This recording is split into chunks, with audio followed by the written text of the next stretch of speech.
Hey, good morning, everybody. BDF44 coming at you with another video. So, I just want to rapid fire talk basketball. Um, First of all, I want to congratulate Isaiah Thomas for having his contract extended to the end of the season with the Charlotte Hornets. Um, obviously he's played with the Lakers earlier. Excuse me, everyone. Earlier this season, and didn't have the greatest tenure. I was kind of disappointed. It just, to me, it felt like he was trying to shoot too much, and I wanted him to come and kind of play team traditional point guard basketball, get other guys set up, and just kind of work his way in slowly. And that's just not where he's at. He's in a zone where he just wants to light it up. He's been working tremendously on his conditioning, and we know what type of prolific scorer he can be. Um, he just has to be in a good situation that allows him to be hidden defensively and all of that. Um, and you know what? He's in a fantastic spot with this team because they have plenty of guards that he can help tutor. Um, Young guys that can run the floor with some veterans that can kind of help him just kind of feel good in that home in Charlotte. I like the idea of having him and Terry Rozier and all that firepower that they have in that guard position. Since they've moved Ish Smith, that spot is open for him to kind of utilize and take over.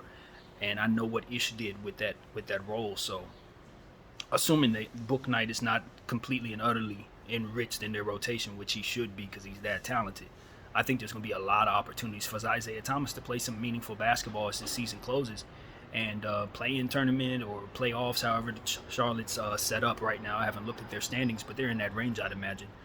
I think he can make an impact with that team. Obviously, love what Bridges has turned into as well. I think he could have very easily have been a all-star this season. Of course, I always mess up their names these days, but LaMelo Ball is one of the young, prolific guards in this league. I think the next step for him is to put his conditioning on another level. He's already a very, very good conditioned athlete, but I think it's going to be important for him to get stronger and responsibly stronger, because we know how it is when basketball players put on too much arm weight, it can throw their shot off. So that's what I mean by that. But it's going to be important for LaMelo to just continue to get tough and strong and grow into his body, because he's still not there yet in that way. But it's coming. He's clearly a basketball savant. So I just love what Charlotte has as a whole, and I'm happy Isaiah Thomas landed there. All right, so let's move on to a different team. As I've been saying a lot about, I just think that there's going to be a situation this year where, because of injuries, we're going to have some very interesting matchups in the first round. Denver is a team where I think whoever gets matched up with them, it's very, very important that you win the first couple of games, whether you have home court advantage or not. The sooner you have success against Denver, the better, because the longer the playoffs go for a team like that, the healthier they're going to become. They have Jamal Murray working his way back and Porter working his way back. And you take into account that they already have a plethora of guys on the team who are used to playing without those guys at a good enough level. And you have to be very, very mindful of that, on top of the fact that they have the MVP in Nikola Jokic, who is probably going to continue to solidify himself as one of the great centers to ever play. So when you're considering that, they are extremely dangerous to face. But if you can catch them early in the playoff series before those guys work a lather up, I think you could probably take advantage if you're talented enough to do so. If you're, say, a Dallas and you match up with Denver or something, it's important to get them first couple games. The exact same thing applies to the Clippers. I haven't heard anything in regards to whether or not Kawhi or PG are coming back. I know that it's going to be tough to get Powell back because he has a more serious and more recent injury. But I think, and this is just a hunch, I think the Clippers are playing rope-a-dope.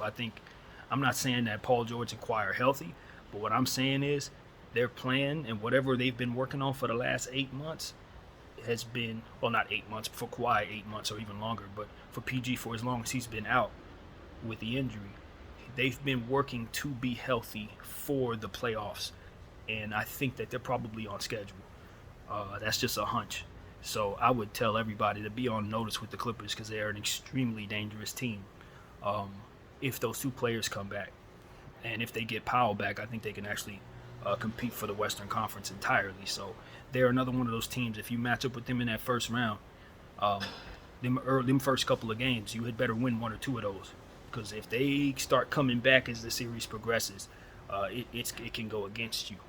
So I haven't looked at the standings. I probably should have, but I think it would be really interesting if those two teams matched up with one another. That would be kind of cool, but I don't know if that's even possible. Um, Probably not. So at this point, just wanted to put that out there. Certain teams are getting healthier. The Lakers obviously included in that. I want to give more credit to LeBron James and where he's at, 37 years of age, playing MVP basketball. Heard Rick Bucher this morning saying that he didn't believe LeBron James was a top 10 player. Said the Lakers don't have any top 10 players on their roster right now, which I thought was wrong. I didn't agree with it. I think it's arguable that LeBron James is not in the top 5, but to try to push him out of the top 10, I think it's premature to do that. I don't think he's shown us that he's outside of the top 10 players in this league right now. I don't believe that. I think he's on a team that would probably require him to be more of a killer than he is, and because of it, we don't have as many wins. I think if he were more Kobe-ish in that way, it probably could have squeezed together maybe 6-7 more wins. But I don't think it really even changes things as much because this team has so many holes in it and so many issues. But it seems like we're starting to work some of those issues out. And as a fan, I'm really excited to say that we're playing good ball at the right time. For a team that struggled all year long, we're starting to get it together in mid-March.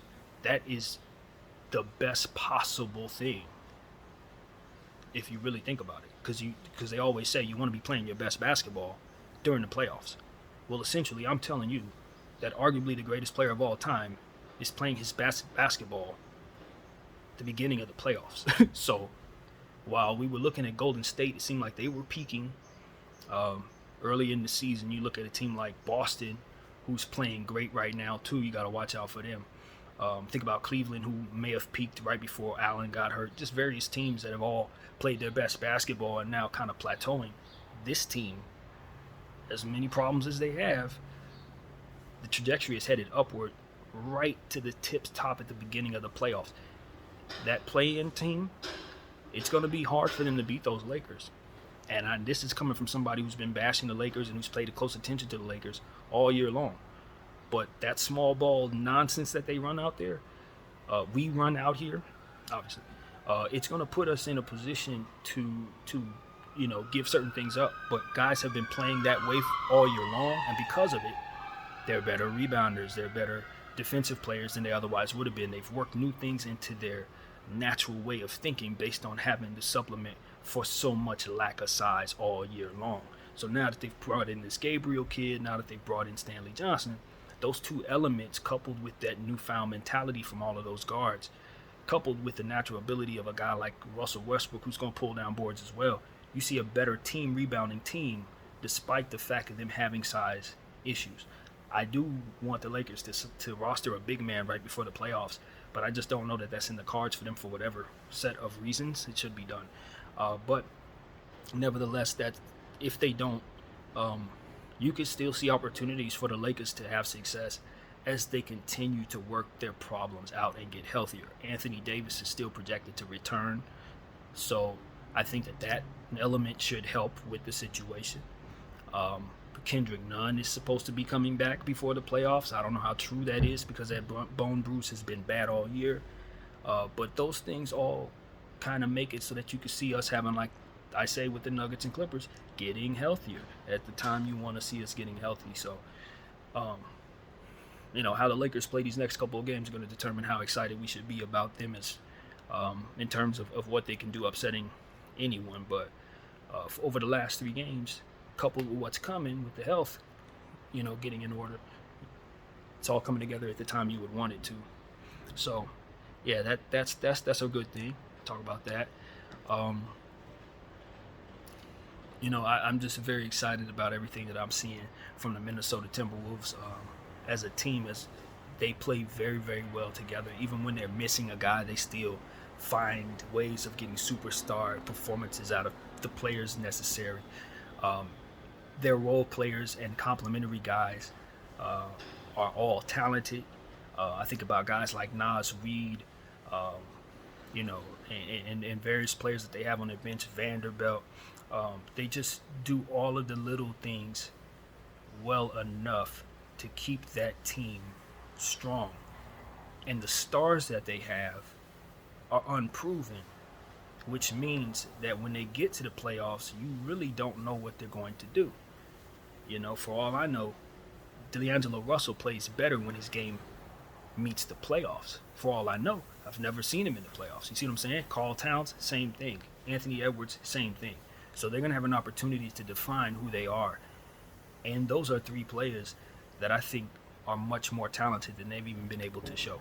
So as they start their journey, I'm curious to see who they're going to define themselves as in these playoffs. I think they could be a team that they're probably going to get beat in the first round, but I do expect for them to win about 2 games, no matter who they see. They just have some really, really serious weapons all up and down the roster. So shooting in key areas, rebounding in good areas, scoring where necessary. It's just a lot of good stuff you can see there. They, of course, could add a few pieces. I would actually love to see them get another lottery pick, to be honest with you. But they're a playoff team now, and I think they're going to do some good things for themselves going forward. So that's a team I'm taking a look at. Now,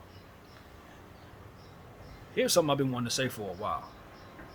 Ever since I called the Boston Celtics out, and I called them out twice in regards to them not putting together what I thought was a championship caliber team in a year where I thought the Lakers were putting together a championship caliber team and we both had the same amount of championships at 17, I felt like they needed to do more to put themselves in a position to really compete for it. Don't let us just go after it. Try to keep us from it, because that's what you owe to your history. That's what this war is about. We shouldn't be in a position to get it when you're not. And that's the competitive side of me. And of course, things have flipped upside down based on just the sheer ineptitude of what happened with the Lakers, or how the Lakers handled their problems with injury and size and roster. And the Boston Celtics surging, finding something out of everybody on the team, trading away guys they weren't using properly for guys that can really utilize and help them with what they do, picking up good contracts like Dennis Schroeder that could trade for things such as that. I just think that they did everything they needed to do to be good, and they've exceeded that because of the great play of Jaylen Brown, Jason Tatum, Robert Williams, the acquisition of Derek White.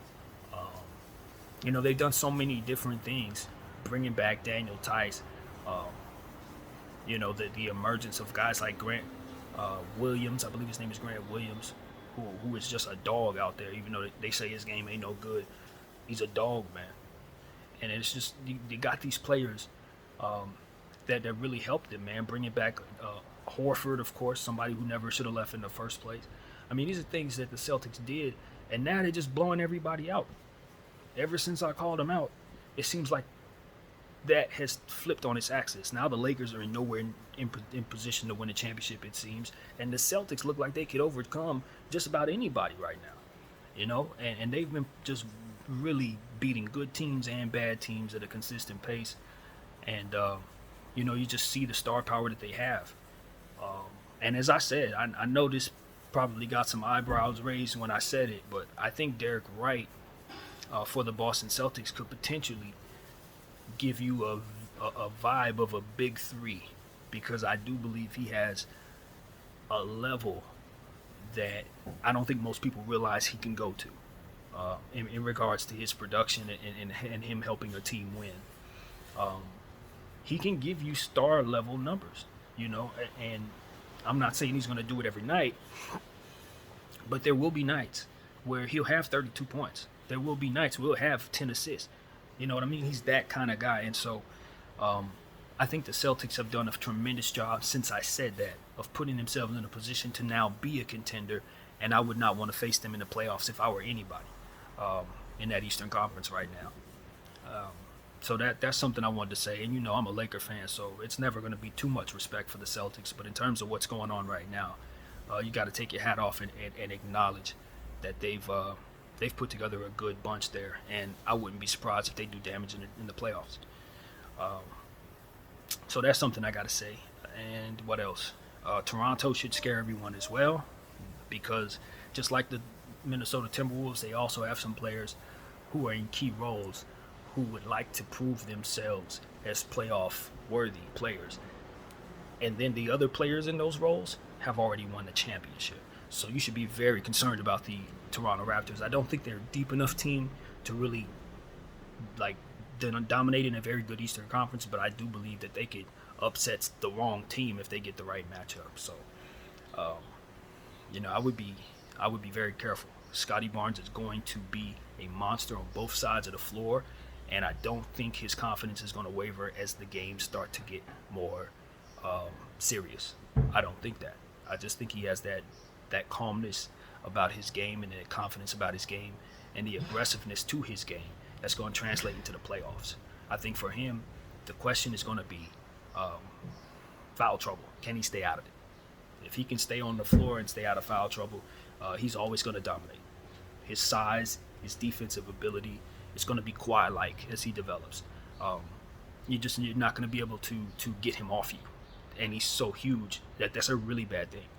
Think about LeBron James, who stays and sticks on you defensively like he did with the Miami Heat.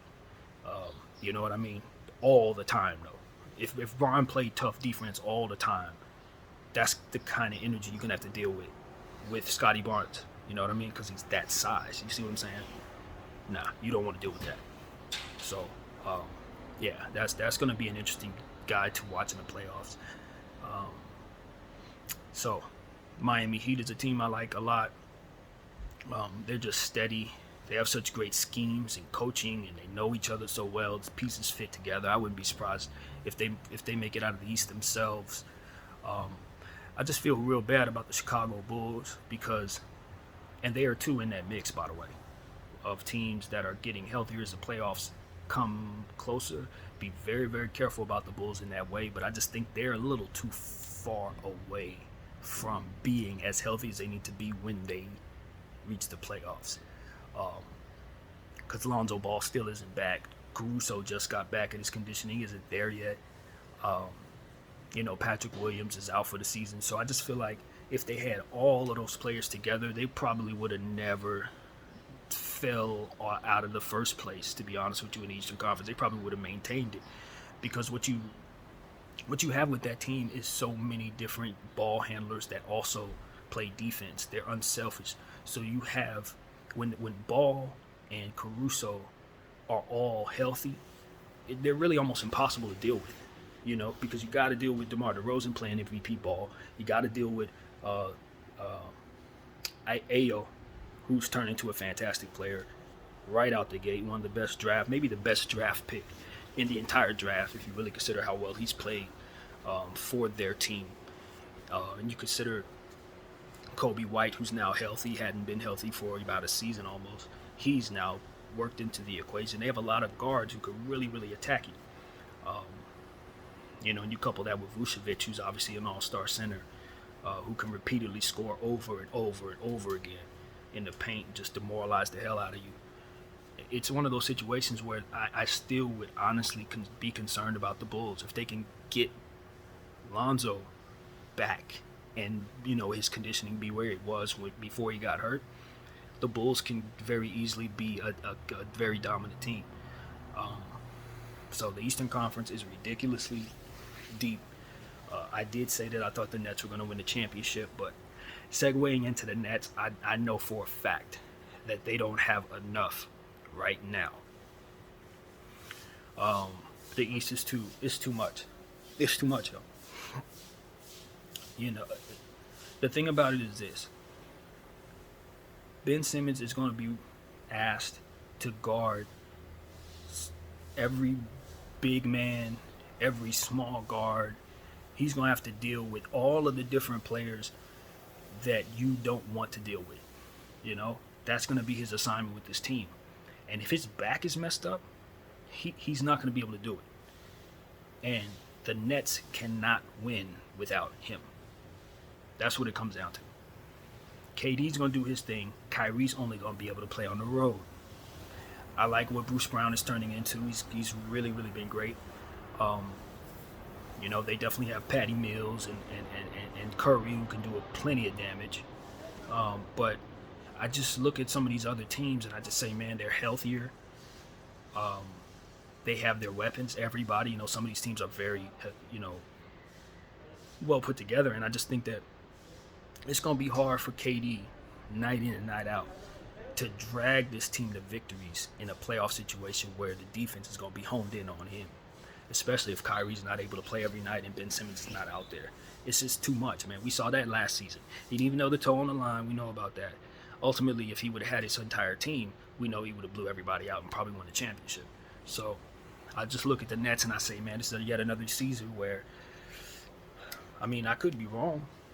I certainly thought I would have been wrong, listening to myself about a month ago. But looking at how things are shaping up with all these different teams, we didn't even talk about Philly. We didn't even talk about Milwaukee. I just don't think the Nets have enough to get through this tough Eastern Conference. Now, if this were a different year, yeah, they could do it. But this year, with the teams that they're going to have to run into, you can have a situation where you have to play Milwaukee one, and then you got to go off and play Miami. Then you got to go off and play the Celtics. I'm just saying by example. And then you got to play a Western Conference team to win the championship. That's a road that I think is a lot for a team that's not fully healthy. So I gotta roll that back. I just don't feel as good about the Nets right now, knowing what Ben Simmons is supposed to be and seeing that he's not yet back. It's one thing to say, okay, look out for this team because they're getting healthier. It's another thing to say that team is going to win the championship. I ain't say the Clippers and Nuggets, the Lakers go win the championship. And so that's what the Nets are supposed to be shooting for, and I just don't think they can do that. But if Ben Simmons comes back, Kyrie Irving's able to get that mandate lifted, then add them to that list of teams that I just said that are getting healthier and could upset someone and maybe do damage and all of that. They're in that list. So, what else? What was another thing that was really standing out that I would have loved to mention? Zion's not coming back for the Pelicans, so you can pencil them out in my mind. I don't think it would be smart for them to try to make the play-in tournament and leave that lottery pick on the table. Especially since they're not getting our pick that they traded away. So it's one of those situations where I would just take my lottery pick, get healthy, bring Zion back or trade him, whatever they're going to do. Bring CJ back, of course. B.I. should be healthy and ready to go. I like the Alvarado kid. He looks like he's going to be dangerous. So they got a good thing going for themselves. I like their team. I like their prospect for where they're going and where they're headed. But I don't think they should be trying to make the playoffs if Zion's not going to be available anyway. Because they're not going to do any damage. And all they're doing is just leaving that pick on the table. That's all they're doing. So, that's my opinion there. Tank it out. So, Cade Cunningham is good, isn't he? He's good. With all the talk about all these different rookies, you realize, you look up that Cade Cunningham is putting up 30 and 10 and 10. Like, he's putting up almost Braun numbers just like he was supposed to. If he would have had a full season, I think he would have very much been a Rookie of the Year candidate for sure. Him, Mobley, Barnes, he would have been in there. Giddey. What a heck of a draft class, right? Man, all them kids is good. Even the ones that didn't get drafted, like Austin Reeves. This is one of the best draft classes, so I've been happy with him. Man, just wanted to get off some rapid fire. It's 24 minutes in. Rest in peace to Kobe. My name is BDF44. I think I'll leave it there. Peace to all of you guys, and I'm out.